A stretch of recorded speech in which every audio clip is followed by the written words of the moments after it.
This session, since we're focusing on life after SCAD, I thought I would just spend a couple of brief moments talking about my life before SCAD, and then what happened for my SCAD very briefly, and then focus more on supports and resources that I found to help me after SCAD. So my life before SCAD, like a lot of people on the call, like some people we've already heard from, and a lot of your patients, I was a really active and energetic 48-year-old. I was a lifetime runner, had done a lot of marathons and trail ultras. And I like to say that the social determinants of health were in my favor. I had a good paying job. I owned my own home. I had really good relationships with my partner and my family and friends. And I felt in control of my own destiny. So I had a pretty happy life. The control of my own destiny really changed on February 5th of 2018 at 8:08 in the morning. And I remember that time because my SCAD happened while I was running straight uphill, like a 100-yard dash in like 4-degree weather to try and catch the commuter train to get to a meeting that I had downtown. And so I think I was kind of a mixture of lots of different types of triggers. I mean, I was 48 years old. I was perimenopausal. I was on birth control pills for the first time in my life because I was having a lot of bleeding. I did that, strenuous exercise. I had had the flu 3 weeks before, so I think I had a lot of really elevated inflammation overall in my body. I'd gone on a 12-mile training run the day before because I was training for another marathon. Turns out they found out afterwards I had a lot of kinks in my LAD. And not sure if it's relevant or not, but I'm a big proponent of talking about my lipoprotein A, which is very elevated. So, and there was probably lots of other triggers too leading up to it, but those are the ones that kind of happened on that day. And when I woke up in the CCU, so I was on the train. These strangers were kind enough to get me off the train into an ambulance. Ambulance got me to the ER, lots of chaos in the ER. My sister all of a sudden showed up and I could hear her saying, "You have to tell us what's happening. Like, I know you want to fade, but like, what's happening?" And I was just kind of curled up in this fetal position. And I reached up and I grabbed her around the ribs and I squeezed as hard as I could. And then I just grabbed her breasts. And she said, "Is that what's happening?" And I just sort of nodded yes. I couldn't even speak. And I heard her say something to the people in the room. And I heard them say, "Is that happening now, or did that happen this morning?" And I told her now. And then stuff started to happen. And it was like an episode out of a movie where I was like flying down the corridor and I could see the lights going and we hit the doors and we're in the cath lab. And I could feel them sort of pushing through and saying, "Oh, we're going to get you some relief." And I was like, "Oh, well, thank goodness." And they got through and it was actually worse.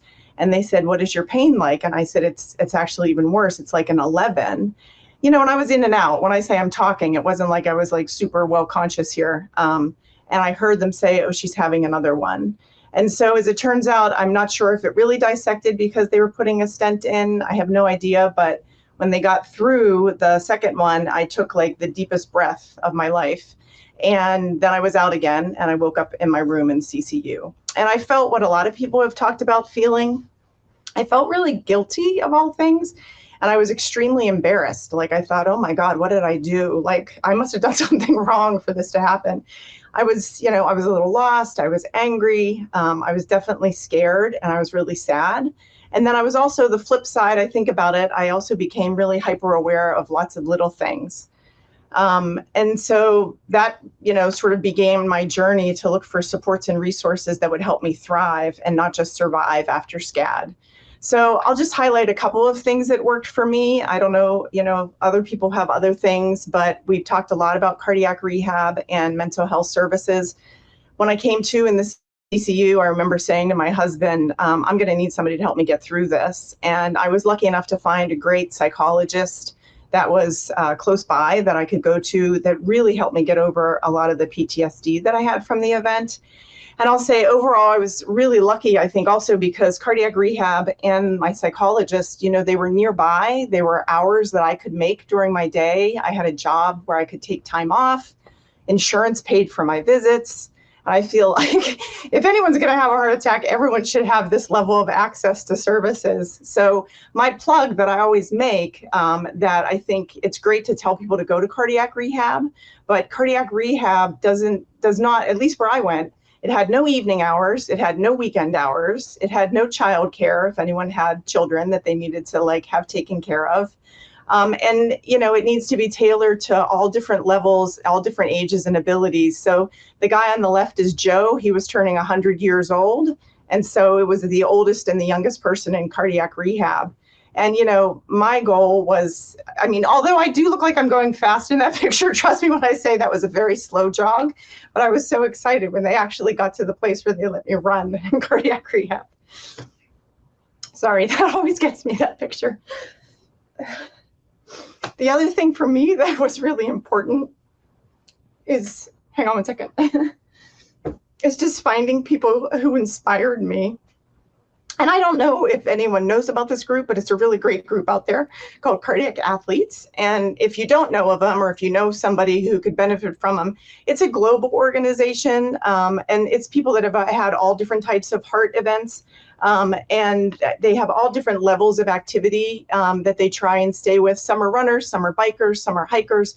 But all I'm saying is it's a group of people that are focused on the things that you can do after you've had a heart event, as opposed to just worrying and staying in the anxiety and the depression. And I understand why people were there. I totally get it. I'm not downplaying that. But it was a choice that I made that I was like, I don't want to stay there. I want to, you know, be able to move on and live my life how I want to live my life. The third thing that I'll say is just, it was really important for me to find a medical team of people who believes and also believed in me.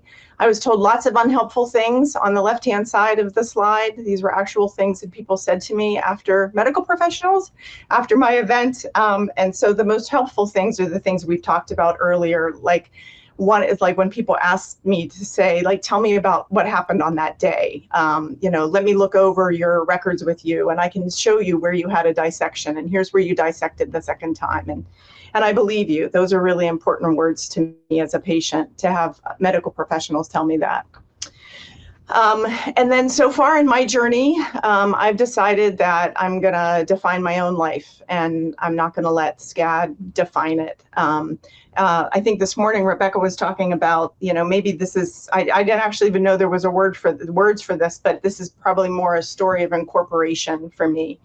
And my journey so far has been, you know, 8 years and 3 months of improvement. The upper left corner was just one of the funny things my husband and I tried to do around all of those awful bruises that you get on blood thinners. So he decided that he would make cartoons out of them. And for me, it was great because when I would get dressed to get in the shower, it gave me something to laugh at as opposed to looking down and saying, oh my God, it's so ugly. I got to a point where I was comfortable doing the things I loved, like hiking up mountains or running my first 5K. Or going roller skating, like with my friends for my birthday. So I would say for me, I've learned to really give myself grace and to be slower, to not train so hard. You know, I skip that day or I do something else that day, you know, but I just kind of embrace what life is bringing to me and try and be an active participant. And I focus now on a lot of things that I think we're going to talk about a little bit later in this session. I do a lot of weightlifting and resistance training now, like not heavy weights, but enough that just keeps me strong. Regardless of the SCAD, it keeps me strong as a 56-year-old woman. I go to water aerobics and, you know, do all kind of fun stuff. So I like to say I do everything I did before SCAD, except I will never, ever run at the end of a race to get to the finish line. So thanks so much for having me and for having this symposium. It's really important to people like me, and I'm glad that you're all out there working on these issues. Thank you so much.